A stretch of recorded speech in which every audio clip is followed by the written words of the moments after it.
Les exposants sont prêts. Cette édition 2015 du salon d'Éco-Jardin à Cinexpo va bientôt ouvrir ses portes et cette cabane perchée va rencontrer beaucoup de succès. Pour le développement durable, cet espace de jeu est réalisé en bois du pays.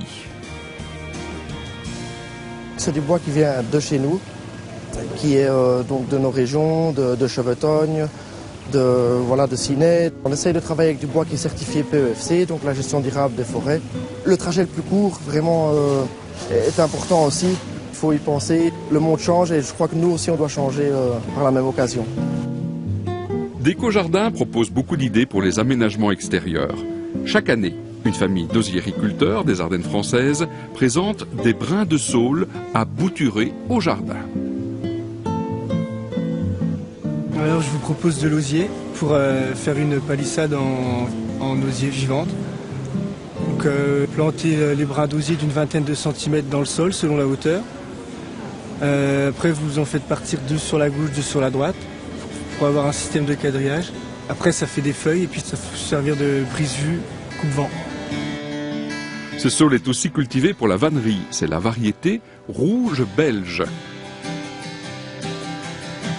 Cet exposant figure parmi les pépiniéristes de Wallonie greffant les pommiers de variétés régionales sélectionnés par le Centre de recherches agronomiques de Gembloux et portant le label Certifruit.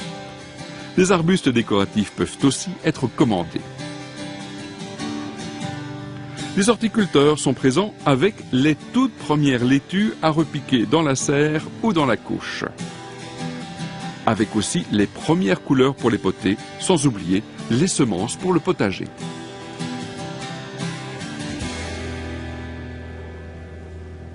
Au gré des allées, plusieurs stands présentent du mobilier de jardin avec les nouvelles tendances.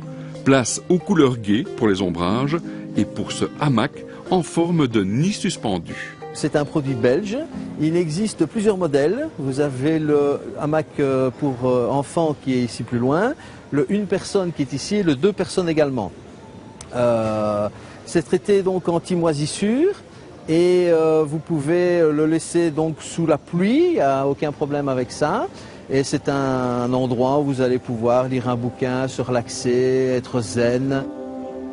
Le bon vieux parasol à pied central cède le pas.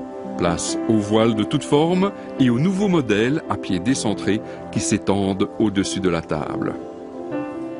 Celui-ci, en forme de feuille, peut aussi servir de brise-vent.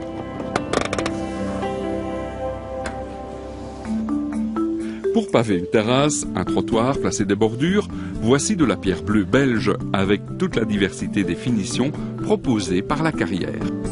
On a une pierre wallonne qui est bien spécifique à la région de Spontin-Ivoire. Donc c'est la pierre bleue du Boc. Donc on ne trouve que dans cette région le long de la vallée du Boc. Elle est très différente des autres pierres bleues? Chimiquement parlant, c'est la même chose. Elle est différente au niveau de l'aspect, où elle se polit très très noir brillant, donc il n'y a pas de fond brun. Et vous avez assez bien de taches blanches. Il y a des gens qui aiment, il y a des gens qui n'aiment pas, mais c'est une spécificité. Les vases en terracotta des potiers de Toscane sont aussi présents avec leurs teintes chaudes caractéristiques. Avec aussi les stands des architectes paysagistes et des entrepreneurs de jardin, une centaine d'exposants spécialisés composent ce salon qui constitue le tout premier rendez-vous de la nouvelle saison. Déco-Jardin à Cinexpo durant les 2 prochains week-ends, le vendredi en nocturne à partir de 16h.